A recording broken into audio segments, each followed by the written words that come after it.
Right, CPI నుంచి ఉదయన్న ఉన్నారు, ఒకసారి మాట్లాడే ప్రయత్నం చేద్దాం. అన్న ఎట్లా చూస్తూ ఉన్నారు? మీరేమో భూములు కావాలి, గుడిసెలు కావాలి అని చెప్పి మీరు కొట్లాడుతున్నారు, పెద్ద ధర్నా ఏర్పాటు చేసిండ్రు. ఇప్పుడున్న ప్రభుత్వం ఎక్కడ భూములు కనపడ్డా, ఎక్కడ గుడిసెలు కనపడ్డా తీసేసే ప్రయత్నం జరుగుతూ ఉన్నది. ఏం చెప్తారు? ఇప్పుడు రాష్ట్ర ప్రభుత్వాలు, దేశ ప్రభుత్వాలు ఉన్నాయి.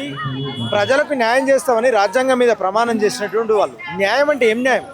భూమి లేని వాళ్ళకి భూమి ఇవ్వాలి, ఇల్లు లేని వాళ్ళకి ఇల్లు ఇవ్వాలి, ఉద్యోగం లేని వాళ్ళకి ఉద్యోగం ఇచ్చి రాష్ట్రం తల్లిదండ్రులలాగా చూసుకోవాలి ప్రజల్ని. రాష్ట్రం తల్లిదండ్రులను చూసుకోకపోతే ప్రజాస్వామ్యం పేరుతో పిల్లలే తిరుగుబాటు చేస్తారు. ఇవాళ కమ్యూనిస్టు పార్టీలు ప్రభుత్వానికి సన్నిహితంగా ఉన్నా కూడా ప్రజాస్వామ్య హక్కుల కోసం వేలాది మంది గుడిసెల కార్మికులు అందరూ వచ్చి మాకు ఇల్లు కావాలి, ఏడ్చుకున్న గుడిసెలకు పట్టాలు ఇవ్వండి అని మాట్లాడుతున్నటువంటి సందర్భం. రాష్ట్ర ముఖ్యమంత్రి గారు నిరక్షణ ప్రభుత్వం పేరు మీద ప్రజాపాలనకు వచ్చిండు కాబట్టి ఇప్పటికైనా కళ్ళు తెరిచి ఈ పేద వర్గాలకు, బడుగు వర్గాలకు, ఈ ఇల్లు లేనటువంటి వాళ్ళందరికీ ఇల్లు ఇవ్వాలని ఈ సందర్భంగా తెలియపరుస్తాం. అంటే ఇప్పుడు అదే ఇండ్ల కోసం ఆ రోజు వెలుగుమట్ల అలా కూల్చివేతల తర్వాత రోడ్లెక్కినటువంటి కొంతమంది మీలాంటి నాయకులని, అట్లాగే కొంతమంది బాధితులను కూడా లోపలేసి దాదాపుగా 115 నుంచి 120 రోజుల వరకు జైల్లో పెట్టింది. దాని గురించి ఏం చెప్తారు? ప్రజల యొక్క శక్తి తిరుగుబాటు రూపం వస్తే జైలు కూడా బద్దలైపోతాయి. ఇవాళ నువ్వు 115 రోజుల, 200 రోజుల, ఎన్ని రోజులు అనేది పక్కన పెడితే ప్రజల హక్కుల కోసం విస్తృతమైన ప్రజారాశుల్లో ఎర్ర జెండా అనేది నిలబడుతుంది. ఎక్కడ అన్యాయం జరిగినా కూడా ఎర్ర జెండా పేదవాడి వైపే ఉంటుంది.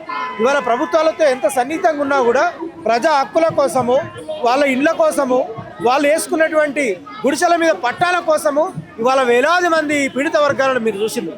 100 సంవత్సరాల సుదీర్ఘ పోరాటం కలిగిన ఎర్ర జెండా పార్టీ ప్రపంచంలో ఎక్కడ అన్యాయం జరిగినా మాట్లాడుతుంది. కాబట్టి ఇవాళ రాష్ట్ర ప్రభుత్వానికి ఈ పట్టాలు కనుక ఇవ్వకపోతే మరో పోరాటం ద్వారా ప్రజల్ని చైతన్యం చేసే అవకాశం వచ్చి వాళ్ళ హక్కులు మాత్రం నిలబడతాయని ఈ సందర్భంగా తెలియపరుస్తా ఉన్నాం. అంటే ఇప్పటికే ఆల్రెడీ అర్హులైనటువంటి వాళ్ళందరికీ ఇందిరమ్మ ఇల్లులు కావచ్చు, అక్కడ గులగొట్టిన ఇండ్లకు సంబంధించినవి కూడా పట్టాలు అర్హులైన అందరికీ ఇచ్చినాం అని చెప్పి మాట్లాడుతుంది ప్రభుత్వం. మళ్ళీ ఎందుకు ఈ ధర్నాలు, ఎందుకు ఈ నిరసనలు? రాష్ట్ర ముఖ్యమంత్రి గతంలో బీఆర్ఎస్ ప్రభుత్వంలో 60-70 వేల నోటిఫికేషన్లు వేస్తే మేము 60,000-70,000 ఉద్యోగాలు ఇచ్చినామని వీళ్ళు మూర్ఖత్వంగా వీళ్ళు చెప్పుకుంటున్నారు. కాబట్టి నేను చెప్పొచ్చేటువంటి విషయం ఏంటంటే వీళ్ళందరికీ కూడా ఈ బడుగు వర్గాల ఆలోచనలు ఉన్నటువంటి కమ్యూనిస్టు పార్టీల యొక్క ప్రజా చైతన్యం ద్వారా ప్రజలను అవగాహన చేసి ఎవరైతే ఈ గుడిసెలు వేసుకున్న వాళ్ళు కావచ్చు, లేకపోతే ఇల్లు లేని వాళ్ళు కావచ్చు, అత్యంత దరిద్ర రేఖకు దిగు ఉన్నటువంటి ప్రజలందరికీ కూడా నోరు లేని పేద జనాలకు నోరునిచ్చేటువంటి జెండా ఈ ఎర్ర జెండా. కాబట్టి అన్ని వామపక్ష ఆధ్వర్యంలో ఏర్పాటు చేసినటువంటి ఎర్ర జెండా పార్టీ సాక్షిగా ఇవాళ బడుగు వర్గాలకు, పేద వర్గాలకు కమ్యూనిస్టు పార్టీ అండగా ఉంటుంది. రాష్ట్ర ప్రభుత్వం కనుక ముఖ్యమంత్రి గారు కళ్ళు తెరవకపోతే ఖచ్చితంగా పోరాటం ద్వారా ప్రజల హక్కులు కాపాడుతామని ఈ సందర్భంగా తెలియపరుస్తాం. ఏం డిమాండ్ చేస్తా ఉన్నారు రేవంత్ రెడ్డి? ప్రియమైన రేవంత్ రెడ్డి గారు ప్రజాపాలనలో వచ్చిండ్రు కాబట్టి పోయిన సంవత్సరం 2 తారీఖు నిరుద్యోగుల కోసం ఉద్యోగాలు ఇస్తామన్నారు, వేయలేదు. 6 గ్యారంటీలు ఇచ్చారు, ఒకటి మినహాయిస్తా మిగతా గ్యారంటీలు కింది స్థాయి వర్గ ప్రజలకు అందుతున్నాయా లేవా?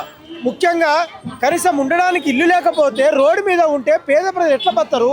ఇవాళ నువ్వు నీ ప్రభుత్వం వచ్చి 2.5 ఏళ్ళు దాటినా కూడా రెక్కాడి దగ్గర ఒక్కడ నీ బడుగు వర్గాల కోసం నువ్వు చూడకపోతే మాత్రం ప్రజాక్షేత్రంలో నేను గల్లబట్టి ప్రభుత్వాన్ని కూల్చే ప్రయత్నం అయితే జరుగుద్ది అని ఈ సందర్భంగా తెలియపరుస్తుంది. ఒక పక్క మీరేమో ఇండ్లు కావాలి, ఇండ్ల జాగాలు కావాలి, పట్టా ఇల్లులు కావాలని చెప్పి మాట్లాడుతూ ఉన్నారు. ఇప్పటికే మేము అర్హులైన వాళ్ళందరికీ ఇందిరమ్మ ఇల్లులు ఇస్తున్నాం, ఆ జాగాలకు సంబంధించినటువంటి కూలగొట్టినకు సంబంధించినటువంటి పట్టాలు కూడా ఇప్పటికే ఇచ్చేసినాం అని చెప్పి ప్రభుత్వం చెప్తా ఉన్నది. ఏం ఇప్పటి వరకు కేవలం వెలుగుమట్ల మాత్రమే ఇచ్చింది. ఇంకా అబ్దుల్లాపూర్ మెట్టు, వరంగల్, హన్మకొండ, సింగరేణి కాలనీ, గురుబ్రహ్మనగరు, తర్వాత నాగోలు, సాయినగర్లు ఇక్కడ వేసుకున్నటువంటి పట్టాల్లో ఇప్పటిదాకా పట్టాలు రాలేదు. వీళ్ళందరికీ కూడా గత ప్రభుత్వం ఏదైతే 58వ జీవో ప్రకారము వాళ్ళందరికీ రెగ్యులరైజేషన్ చేసిరో ఇప్పుడు కూడా ఇక్కడ ఉన్నటువంటి మరి కాంగ్రెస్ ప్రభుత్వము వాళ్ళందరికీ కూడా ఎవరైతే అప్లై చేసుకురో వాళ్ళందరికీ కూడా పట్టాలు ఇవ్వాలనే డిమాండ్తో ఇవాళ వామపక్ష పార్టీల ఆధ్వర్యంలో పెద్ద ఎత్తున నిరసన కార్యక్రమం ఇక్కడ జరుగుతూ ఉన్నది. మొన్న హన్మకొండలో 400 ఇండ్లు కూల్చివేత అనేది జరిగింది. దీన్ని తీవ్రంగా ఖండిస్తూ రాష్ట్ర వ్యాప్తంగా అన్ని వామపక్ష పార్టీల ఆధ్వర్యంలో మొన్న 1వ తారీఖు అన్ని కలెక్టరేట్ల ముందు కూడా నిరసన కార్యక్రమాలు చేయడం జరిగింది. ఈ ప్రోగ్రాం తర్వాత కూడా రాష్ట్ర ప్రభుత్వం స్పందించకపోతే దీనికంటే పెద్ద ఎత్తున మళ్ళీ రాష్ట్ర వ్యాప్తంగా కూడా ఉద్యమాలు చేయడానికి కమ్యూనిస్ట్ పార్టీ సిద్ధంగా ఉన్నది. ఒక పక్క ప్రజాపాలన అని చెప్తూనే ఇంకో పక్క ప్రజలకు సంబంధించినటువంటి ఇల్లులు, గుడిసెలు కూలగొట్టడం ఇదంతా ఎట్లా చూస్తున్నారు? లేదా ఇది ఖండించాలి, ఎవరైనా ఖండించాల్సిన విషయం. ఎందుకంటే ప్రభుత్వం దగ్గర ఇలా చాలా ఎకరాల భూమి ఉన్నది.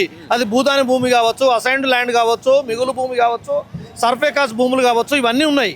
కాబట్టి ఎక్కడ మేము గుడిసెలేసిన దగ్గర ఏమన్నా లీగల్ సమస్యలు ఉన్నా, సాంకేతిక పరమైన సమస్యలు ఏమన్నా ఉన్నా వాటన్నిటి కూడా పరిష్కరించి వీళ్ళందరూ కూడా పేదలే కాబట్టి ఆ పేద ప్రజలు అర్హులైన వాళ్ళు ఉన్నారు కాబట్టి వాళ్ళందరూ కూడా ఇవ్వాల్సిన బాధ్యత ఇవాళ కాంగ్రెస్ ప్రభుత్వం మీద ఉన్నది. కాంగ్రెస్ ప్రభుత్వమే మేనిఫెస్టోలు ప్రకటించింది, మేము వస్తే ఖచ్చితంగా ప్రతి ఒక్కరికి ఇల్లు కట్టిస్తామన్నారు.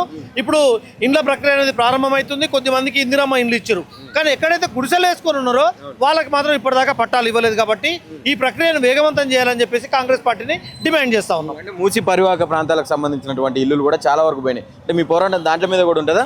100% ఎక్కడైతే పేద ప్రజలు ఉంటారో వాళ్ళ ఇల్లును కానీ వాళ్ళ జాగాను కానీ ప్రభుత్వం ఎట్టి పరిస్థితుల్లో కూడా బలవంతంగా తీసుకోవడానికి వీలు లేదు. కాబట్టి వాళ్ళ యొక్క సమ్మతితోనే ఏదైనా భూమి తీసుకోవాలి, ఏదైనా ఇల్లు అభివృద్ధి కోసం ఉండాలంటే ఖచ్చితంగా అక్కడ ఉన్నటువంటి మార్కెట్ వాల్యూ ప్రకారమే కట్టించాల్సిన అవసరం ఉంటుంది. ఉపాధి అవకాశాలు మెరుగుపరిచే విధంగా కూడా ప్రభుత్వం ఆలోచన చేయాలని చెప్పేసి డిమాండ్ చేస్తాం. అంటే అక్కడ ఉన్నటువంటి పేద ప్రజలు ఎవరైతే ఉన్నారో వాళ్ళు మీలాంటి వాళ్ళు ఎవరు అడ్డుపడ్డా కూడా రేవంత్ రెడ్డి పదే పదే చెప్తా ఉన్నాడు, మూసి విషయంలో ఎవరు అడ్డుపడ్డా తొక్కుకుంటూ పోతా అని చెప్పి మాట్లాడుతూ ఉన్నటువంటి సన్నివేశాలు చూసినాం. రేవంత్ రెడ్డి మాట్లాడే భాష అనేది సరి అయినది కాదు. మనం ప్రజాస్వామ్య దేశంలో ఉన్నాము, ప్రజలందరూ కూడా ఓట్లు వేస్తేనే మీరు అధికారంలోకి వచ్చారు. మీరు కూడా అట్లాంటి భాష మాట్లాడడం అనేది సరి అయినది కాదు. ఒకవేళ ప్రతిపక్ష నాయకుల మీద వేరే రకమైన అభిప్రాయాలు ఉంటే మీరు ఆ రకంగా వ్యక్తపరచవచ్చు, కానీ ప్రజలు చేస్తున్న పోరాటాన్ని అగౌరవపరిచే విధంగా మాట్లాడడం అనేది సరి అయినది కాదు. ఇప్పటికైనా రేవంత్ రెడ్డి ప్రభుత్వము ప్రజాపాలన అంటే ప్రజలందరితోని మాట్లాడి సంప్రదింపుల ద్వారా మాత్రమే మరి ఏదైనా పరిపాలన కొనసాగించాలి తప్ప ఇష్టారీతిగా పరిపాలన కొనసాగిస్తే ఖచ్చితంగా ప్రజలు గుణపాఠం చెప్పడానికి సిద్ధంగా ఉన్నారు.